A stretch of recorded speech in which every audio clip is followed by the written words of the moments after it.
అందరికీ నమస్తే. నేనైతే తిరుపతికి వెళ్ళొచ్చాననమాట. తిరుపతికి వెళ్ళి వచ్చేలోపు నేనైతే కొన్ని బ్యాడ్ న్యూస్‌లు విన్నా. సోషల్ మీడియాలో మనం వింటున్నాం కదా! పహల్గామ్ జమ్మూలో జరిగిన ఏదో ఇన్సిడెంట్ ఉందో ఒక టెర్రరిజంకి సంబంధించి. ఇంకా మన ఇండియాలో జరుగుతున్న చాలా రేప్స్ ఇవన్నీ చాలా పెద్ద పెద్ద విషయాలున్నాయి.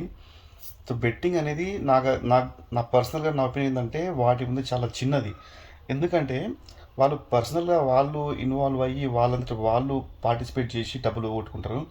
సో, అలాంటి వాళ్ళ మీద ఎన్నో వీడియోస్ చేస్తున్నారు. అంటే వాళ్ళకి అంటే బెట్టింగ్ యాప్స్ ప్రమోట్ చేసే వాళ్ళ గురించి గానీ, సో, ఎవరైతే వాటి బారిన పడి మనీ లాస్ అయినారో వాళ్ళకి సపోర్ట్ చేస్తూ చాలామంది చాలా వీడియోస్ చేస్తున్నారు. బట్ నాకైతే అదంతా ఇంపార్టెంట్ కాదనిపిస్తుంది. ఎందుకంటే మీరు ఎవరైనా చూడండి, బెట్టింగ్స్ చేసేవాళ్ళు ఎవరి మాట వినరసలు. అంటే ఇవి చెయ్యకు అంటే వాళ్ళు ఖచ్చితంగా అదే చేస్తారు. ఎందుకంటే వాళ్ళకున్న కాన్ఫిడెన్స్ అలాంటిదనమాట. నువ్వేం నాకు చెప్పేది అన్నట్టు ఉంటదనమాట.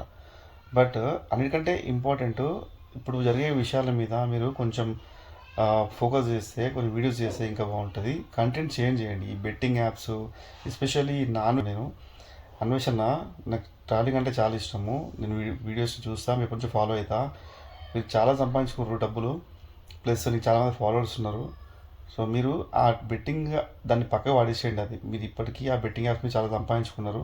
సో, మీ ఆ పర్సనల్ ఎజెండా వేరు, నాకు అర్థమవుతుంది.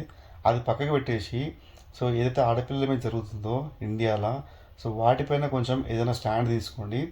సో, వాటిపైన ఏమైనా చేస్తే చాలా హెల్ప్ అవుతుంది. అదే నేను చెప్పాలనుకుంటే వీడియో ద్వారా అయితే.